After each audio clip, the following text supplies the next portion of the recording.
अस्सलाम वालेकुम। आज की वीडियो में हम दालचीनी के फ़वाइद के बारे में बात करेंगे और ख़ुसूसन वो लोग जो वज़न कम करना चाहते हैं और उनका वज़न किसी तरह से भी कम नहीं हो रहा। वो एक्सरसाइज और डाइटिंग करके थक गए हैं लेकिन वज़न है कि एक जगह पे रुक गया है।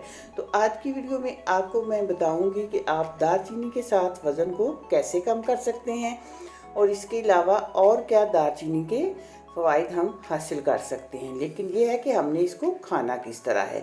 आप इसको स्टिक्स की सूरत में भी खा पी सकते हैं और पाउडर की फॉर्म में खा सकते हैं। अगर आपने पाउडर में खाना है तो फिर आप 1/4 यानी एक चाय वाली चम्मच का चौथा हिस्सा आप इसका पाउडर किसी भी चीज़ में छिड़क के खा सकते हैं। लेकिन ये ध्यान दें कि 1/4 यानी चौथे हिस्से से कभी भी ज़्यादा ना खाइएगा क्योंकि फिर नुकसान होगा। इसके अलावा शुगर के पेशेंट और वो ख़वातीन जो अंदरूनी मसाइल का शिकार हैं, हाई ब्लड प्रेशर के मरीज़ और वो लोग जिनका कोलेस्ट्रॉल बढ़ चुका है, उनके लिए ये बहुत फ़ायदेमंद है। ये हमें कैंसर से भी बचाती है। अगर हमारे जिस्म में कहीं सूजन हो चुकी है, इन्फेक्शन हो चुका है, किसी किस्म की भी एलर्जी है तो दालचीनी हमें इससे बचाएगी।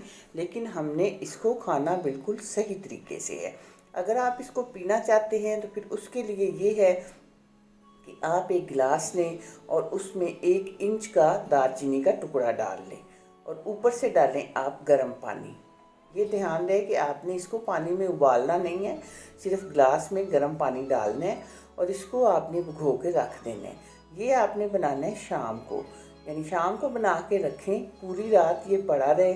तो अगली सुबह आप देखेंगे कि दालचीनी इस पानी में अपना कलर छोड़ चुकी होगी। तो आपने क्या करना है कि अगर तो आपको गर्म पानी पीना पसंद है या पी सकते हैं तो इसे नीम गर्म कर लीजिएगा, वरना आप इसको इसी तरह ही दालचीनी का टुकड़ा निकाल दें और इसको नाश्ते से आधा घंटा पहले पी लें। इसके पीने के बाद आधा घंटा आपने कोई और चीज़ खानी है। तो इसके साथ आपका वज़न होगा बहुत तेज़ी से कम। वही वज़न जो किसी तरह से भी कम नहीं हो रहा वो दालचीनी के इस्तेमाल से कम हो जाएगा। लेकिन आपने ये ध्यान रखना है कि आपने इसकी मिक़दार बिल्कुल भी ज़्यादा नहीं करनी, क्योंकि अगर आप ज़्यादा मिक़दार करेंगे तो फिर आपका शुगर लेवल भी डाउन हो जाएगा, आपका ब्लड प्रेशर भी डाउन हो जाएगा और फिर ये दोनों चीज़ें सेहत के लिए तो नुकसानदेह होती हैं और साथ ही साथ आपके वज़न को भी कम नहीं होने देती बल्कि आपके वज़न को बढ़ाती हैं। तो उम्मीद है कि आप इन सब बातों का ध्यान रखते हुए दालचीनी का इस्तेमाल करेंगे और फ़ायदे हासिल करेंगे।